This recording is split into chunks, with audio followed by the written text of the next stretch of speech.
আমার ভাইয়ের রক্তে রাঙানো ২১শে ফেব্রুয়ারি আমি কি ভুলিতে পারি।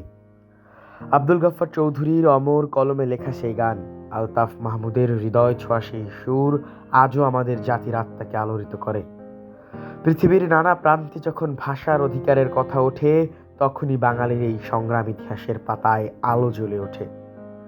১৯৯৯ সালে ইউনেস্কো ২১শে ফেব্রুয়ারিকে আন্তর্জাতিক মাতৃভাষা দিবস ঘোষণা করে।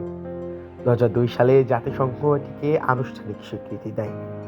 ভাষা আন্দোলনের ইতিহাস শুধু ১৯৫২-এর একদিনের গল্প নয়, এটি ছিল দীর্ঘ বঞ্চনা, স্বপ্ন, প্রতিবাদ, সংগ্রাম এবং আত্মমর্যাদার অগ্নিগর্ভ পথ চলা।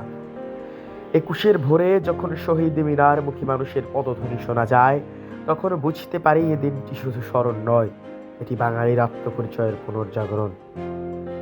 প্রতি বছর দেশের প্রতিটি ঘর, প্রতিটি রাস্তা, প্রতিটি হৃদয় যেন এক মুহূর্তের জন্য থমকে যায়। মানুষ ফুল হাতে দাঁড়ায়, চোখ ভিজে ওঠে স্মৃতিতে ও শ্রদ্ধায়। ক্রীড়াবিদরাও এই দিনটিকে ভুলে থাকেন না, বরং নিজেদের আবেগ, দায়িত্ববোধ আর কৃতজ্ঞতা জানিয়ে দেন খোলা মনে। টি-20 অধিনায়ক লিটন কুমার দাস লিখেছেন, ভাষার জন্য আত্মত্যাগ আমাদের প্রেরণা, ভাষার জন্য লড়াই করা সকল শহীদের প্রতি কৃতজ্ঞতা। ওয়ানডে অধিনায়ক মেহেদী হাসান মিরাজ লিখেছেন, ভাষা শহীদদের আত্মত্যাগের পথ ধরে আজকে আমরা গর্ব করে বলি, আমার ভাষা বাংলা। যে ভাষায় প্রথম স্বপ্ন দেখেছি, যে ভাষায় দেশকে ভালোবাসতে শিখেছি, সে ভাষার জন্য প্রাণ দিয়েছেন মহান ভাষা শহীদরা। মাঠে দেশের জার্সি গায়ে নামলে তাদের সেই ত্যাগ আমাদের শক্তি দেয়। আল্লাহ যেন তাদের শাহাদাত কবুল করেন এবং জান্নাতের সর্বোচ্চ মর্যাদা দান করেন। ওপেনার সাইফ হাসান লিখেছেন, যাদের ত্যাগে পেয়েছি মাতৃভাষা, সকল শহীদদের প্রতি গভীর কৃতজ্ঞতা। পেসার তাসকিন আহমেদ লিখেছেন, ২১ মানে প্রতিবাদ, ২১ মানে আত্মমর্যাদার ঘোষণা, ২১ মানে পৃথিবীর বুকে প্রথম ভাষার জন্য আত্মদান। বাংলা আমার অহংকার, বাংলা আমার পরিচয়।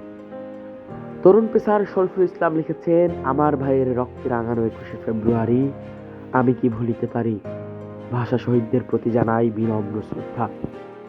সাবেক অধিনায়ক মাশরাফি বিন মুর্তজা লিখেছেন, সকল ভাষা শহীদদের প্রতি বিনম্র শ্রদ্ধা। একসময় বিশ্বসেরা অলরাউন্ডার সাকিব আল হাসান ফটোকার্ডের মাধ্যমে ফুটিয়ে তুলেছেন এদিনের ইতিহাস। তামিম ইকবাল লিখেছেন, ভাষা আন্দোলনের সকল শহীদদের প্রতি গভীর শ্রদ্ধা। সাবেক অধিনায়ক মাহমুদুল্লাহ রিয়াদ লিখেছেন, ভাষা শহীদদের আত্মত্যাগ কখনো ভোলার নয়, বিনম্র শ্রদ্ধা। মুশফিক লিখেছেন, আন্তর্জাতিক মাতৃভাষা দিবসের শুভেচ্ছা। এসব কথা, সব অনুভূতি, সব শ্রদ্ধা মিলেমিশে ২১শে ফেব্রুয়ারির প্রতিটি মুহূর্তকে আরো বর্ণিল করে তোলে। খেলোয়াড়দের প্রতি এই সম্মান শুধু তাদের ব্যক্তিগত অনুভূতি নয়, বরং বাংলাদেশের প্রতিটি তরুণের আশা, শ্রদ্ধা ও দায়িত্ববোধের প্রতীক। ২১শে ফেব্রুয়ারি আমাদের শেখায় মাথা নত না করতে, শেখায় ভাষার সামনে কোনো অস্ত্র টিকতে পারে না, শেখায় ভালোবাসার শক্তি বন্দুকের চেয়েও বড়। ভাষা শহীদদের রক্তে লেখা সেই ইতিহাস আজও আমাদের চেতনাকে উজ্জীবিত করে। কারণ বাংলা শুধু একটি ভাষা নয়, এটি আমাদের শিকড়, আমাদের শপথ, আমাদের আত্মার আলো।